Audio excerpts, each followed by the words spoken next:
Nietzsche on Pity and the Overman, a psychological critique of the fellow-suffering instinct. This audio essay examines Friedrich Nietzsche's psychological critique of pity, Mitleid, as a force that diminishes human vitality and contrasts it with his ideal of the Übermensch, Overman, a mode of being whose strength enables generosity without self-drain. Drawing primarily on the Antichrist, Daybreak, Thus Spoke Zarathustra, and related works, the essay argues that pity operates as an unconscious mechanism of emotional contagion that weakens the agent's capacity for action, resistance, and creative self-overcoming. Through phenomenological and psychological analysis, the essay demonstrates how chronic pity cultivates helplessness, while the Overman model offers a psychology of abundance, self-mastery, and overflow rather than lack. The conclusion affirms that Nietzsche's provocation is not an argument for callousness, but for a radical revaluation of compassion rooted in strength. 1. Introduction. The puzzle of appraised weakness. Pity occupies a uniquely privileged place in the moral imagination of modern humanity. Religious traditions praise it as mercy. Secular ethics often regard it as the foundation of humanitarian concern. Literature celebrates those who suffer alongside others, and public life frequently treats visible emotional participation in suffering as evidence of moral seriousness. To pity the suffering appears self-evidently good. To withhold pity risks accusations of coldness, cruelty, or psychological deficiency. Yet, a reflective examination of lived experience reveals a paradox. Prolonged exposure to suffering often does not strengthen the observer, but weakens him. One emerges not invigorated, but exhausted. After sustained immersion in the pain of others, one commonly experiences a reduction of psychological energy, diminished clarity of judgment, weakened resistance, and a growing sense of helplessness. The capacity to act is frequently replaced by the feeling of having already acted simply because one has felt intensely. The paradox becomes even more visible in modern society. Through newspapers, television, social media, and the continuous circulation of images of catastrophe, individuals encounter suffering on an unprecedented scale. Never before has humanity been able to witness so much pain from so many distant locations. Yet, this expansion of awareness has not necessarily produced an equivalent expansion of effective action. More often, it has produced fatigue, emotional depletion, and a generalized sense of impotence. Friedrich Nietzsche recognized this psychological phenomenon with unusual clarity. Against the moral assumptions of his age, he argued that pity is not necessarily a virtue. Indeed, he regarded it as one of the most dangerous effects precisely because it disguises weakness under the appearance of goodness. His critique is not primarily moral, but psychological. He asks not whether pity is noble, but what pity does. What effect does it have upon vitality? Does it strengthen life or diminish it? Does it increase the capacity for action or undermine it? This essay reconstructs Nietzsche's psychological argument, explores its relation to his broader conception of life as will to power, and contrasts pity with the alternative model represented by the Overman. The aim is not to defend every aspect of Nietzsche's position, but to examine the enduring psychological insight at its core. 2. The psychological mechanism of pity. Emotional contagion and the structure of the fellow sufferer. Nietzsche's starting point is deceptively simple. Pity is not merely the recognition of suffering. It is participation in suffering. Pity is the practice of suffering. The man who pities is, as far as the suffering is concerned, a fellow sufferer.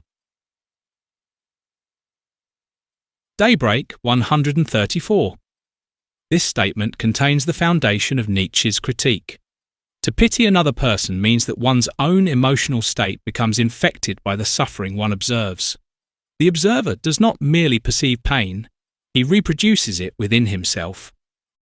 Modern psychology would describe this process as emotional contagion. Human beings possess an extraordinary capacity for affective resonance. They instinctively mirror emotional states in others. Nietzsche anticipated this insight by emphasizing the mimetic character of pity.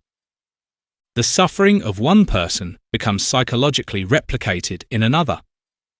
The crucial question is what this replication accomplishes. According to Nietzsche, it rarely increases the total amount of strength available in a situation. Instead, it multiplies suffering. One person suffers physically or psychologically. Another person now suffers sympathetically. The original pain remains, while an additional burden is created. From this perspective, pity resembles a contagion rather than a cure. The person who pities ceases to stand outside the suffering as an agent capable of intervention. He becomes emotionally absorbed into it. The distinction between helper and victim begins to blur. The psyche turns away from action and toward identification. Physiological foundations of pity. Nietzsche repeatedly insists that moral phenomena must be understood physiologically. Ideas, values, and emotions are not detached from the body. They are expressions of bodily conditions. From this perspective, pity is not merely a thought, it is a physiological event. The posture changes, the breathing slows, muscular tension diminishes, attention narrows around the object of suffering. Energy that might otherwise be directed toward activity becomes absorbed into emotional participation. Nietzsche frequently employs the language of health and sickness because he believes that effects possess measurable consequences for the organism.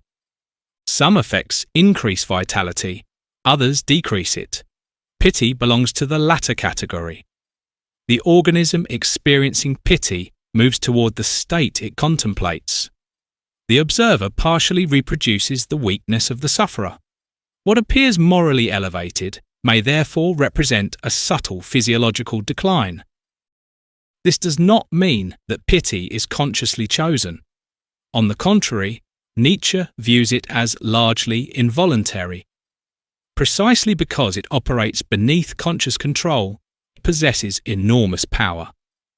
The contrast with active effects, a study in effective economy.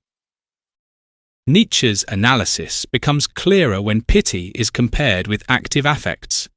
Contempt creates distance. Defiance mobilizes resistance. Courage directs energy toward obstacles. Ambition concentrates effort upon goals.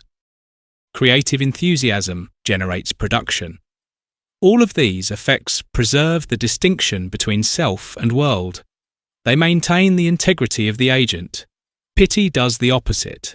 Instead of directing energy outward, it disperses energy inward toward emotional participation. Instead of sharpening agency, it softens it. Instead of producing movement, it often produces paralysis. The distinction is fundamentally economic. Active effects spend energy in pursuit of transformation. Pity spends energy in sympathetic reproduction. The difference is not moral but functional. An individual filled with determination may fail, but his energy remains organized around action. An individual consumed by pity may feel morally elevated while accomplishing nothing at all. Pity and the illusion of moral achievement. One of Nietzsche's most subtle observations concerns the way pity creates the sensation of having done something. To feel intensely often appears equivalent to acting effectively. The person who experiences powerful emotions in response to suffering frequently believes that these emotions themselves constitute a moral accomplishment. The emotional reaction becomes a substitute for intervention. This illusion remains widespread. Individuals often derive a sense of virtue from feeling distressed by tragedy, even when no constructive response follows. Emotional participation becomes a form of moral self-satisfaction. Nietzsche suspects that much of what passes for compassion is actually the enjoyment of one's own sensitivity. The sufferer remains where he was. Only the observer's self-image improves. 3. Pity, ressentiment, and the psychology of weakness. Nietzsche's critique becomes deeper when connected to his theory of ressentiment. Ressentiment emerges when individuals lack the power to express their instincts directly. Unable to act, they reinterpret weakness as virtue and strength as vice. Pity plays a central role in this inversion. The culture of pity gradually encourages suspicion toward excellence, strength, independence, and self-affirmation. Those who flourish begin to appear morally questionable simply because they flourish. Meanwhile, weakness acquires prestige. The suffering person becomes morally superior precisely because he suffers. This reversal has profound psychological consequences. Human beings increasingly orient themselves toward wounds rather than possibilities. They seek recognition through vulnerability rather than achievement. Suffering becomes a source of moral authority. Nietzsche regards this as one of the most dangerous developments in cultural history because it redirects admiration away from growth and toward injury. 4. Pity as anti-life. Nietzsche's diagnosis of Christianity's psychology. Nietzsche's critique of Christianity is fundamentally psychological. Pity thwarts the law of development, which is the law of selection. It preserves what is ripe for destruction. The central issue is not theology, but valuation. Christianity transformed pity into the highest virtue. Through centuries of moral education, suffering acquired sacred significance. Weakness became admirable. Humility became superior to strength. Self-sacrifice became preferable to self-affirmation. Nietzsche believes that these values reshape the instincts themselves. People learn to distrust power. They become suspicious of greatness. They associate vitality with selfishness.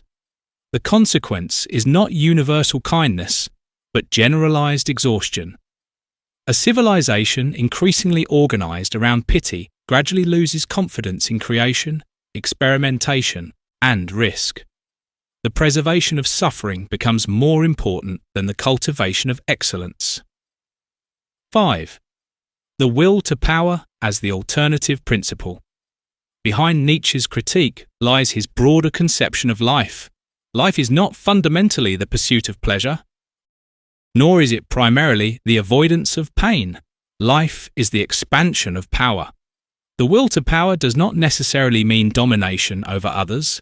At its deepest level, it means growth, self-overcoming, mastery, creativity, and increasing capacity. Every living thing seeks to express and enhance its strength. Pity interrupts this movement. Instead of expanding power, it redirects energy toward the preservation of weakness. Instead of overcoming obstacles, it dwells within them. The will to power seeks transformation. Pity seeks participation. The difference is decisive. One moves toward becoming. The other remains attached to what already suffers. 6. The Overman as psychological alternative. Overflow, not lack. The Overman is perhaps Nietzsche's most misunderstood idea. Popular imagination often interprets him as a tyrant, conqueror, or ruthless individualist.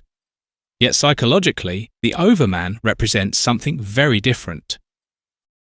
He is a human being whose strength is abundant enough that generosity becomes effortless. He does not give because he lacks. He gives because he possesses excess. His relationship to others is therefore fundamentally different from that of the pitying person. The pitying person descends into suffering. The Overman remains standing.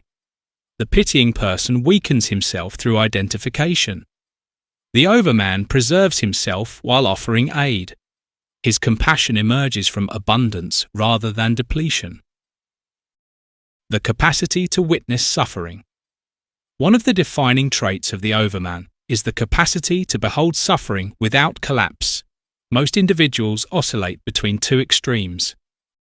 Either they harden themselves against suffering entirely, or they become overwhelmed by it.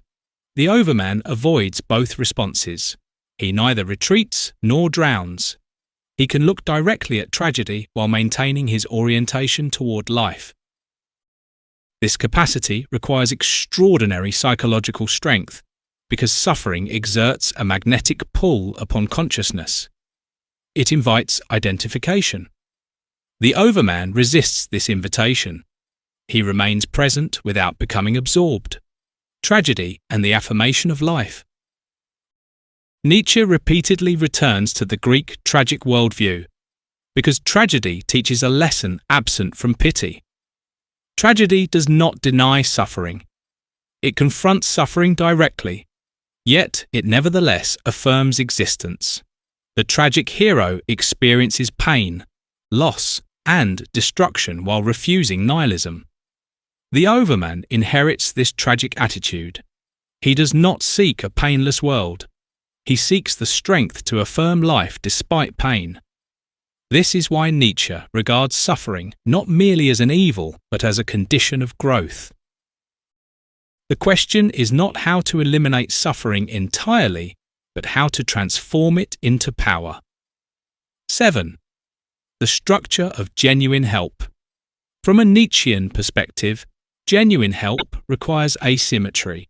The helper must remain stronger than the suffering individual. If both parties collapse into the same emotional state, assistance becomes impossible. The physician who shares every symptom cannot heal. The lifeguard who drowns alongside the victim cannot rescue. The teacher who abandons confidence cannot educate. Effective aid presupposes preserved strength. This insight remains psychologically relevant far beyond Nietzsche's own framework.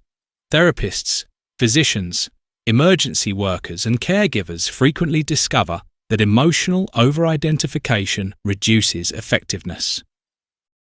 To help another person, one must remain capable of acting. Pity often undermines precisely that capacity. 8. Beyond pity, toward a stronger compassion. Nietzsche's greatest provocation may be that compassion need not take the form of pity. One may care without collapsing. One may love without dissolving. One may assist without becoming wounded. The strongest form of compassion may therefore be the least sentimental. It does not advertise itself. It does not seek moral recognition. It quietly preserves the conditions necessary for effective action. Such compassion does not ask, "How can I suffer with you?" It asks, "How can I help you become stronger?" The distinction is immense. One multiplies suffering, the other seeks transformation. 9. Conclusion. Beyond pity. Without cruelty, Nietzsche's critique of pity remains unsettling because it challenges one of the deepest assumptions of modern morality. Yet its enduring significance lies not in its hostility to kindness, but in its insistence that kindness itself requires examination. The central psychological insight is simple. Human beings cannot endlessly absorb suffering without consequence.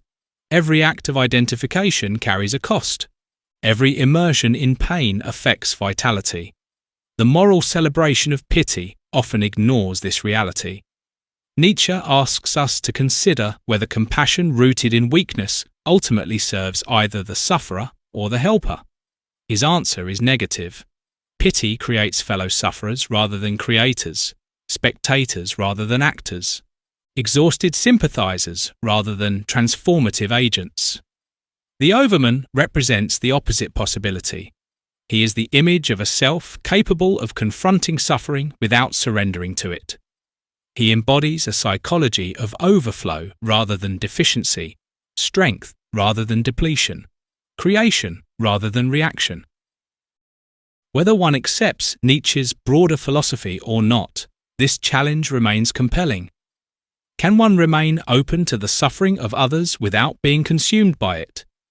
Can one help without collapsing? Can one preserve vitality while extending care? Nietzsche's answer is that genuine compassion begins precisely where pity ends. It begins when one refuses to become another victim, not because one is indifferent to suffering, but because one wishes to overcome it. The highest form of generosity is therefore not shared weakness, but shared strength, not the multiplication of wounds, but the creation of conditions under which wounds can heal.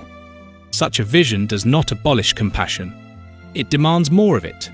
It asks for a compassion disciplined by strength, sustained by self-mastery, and animated by an affirmation of life powerful enough to face suffering without becoming its servant.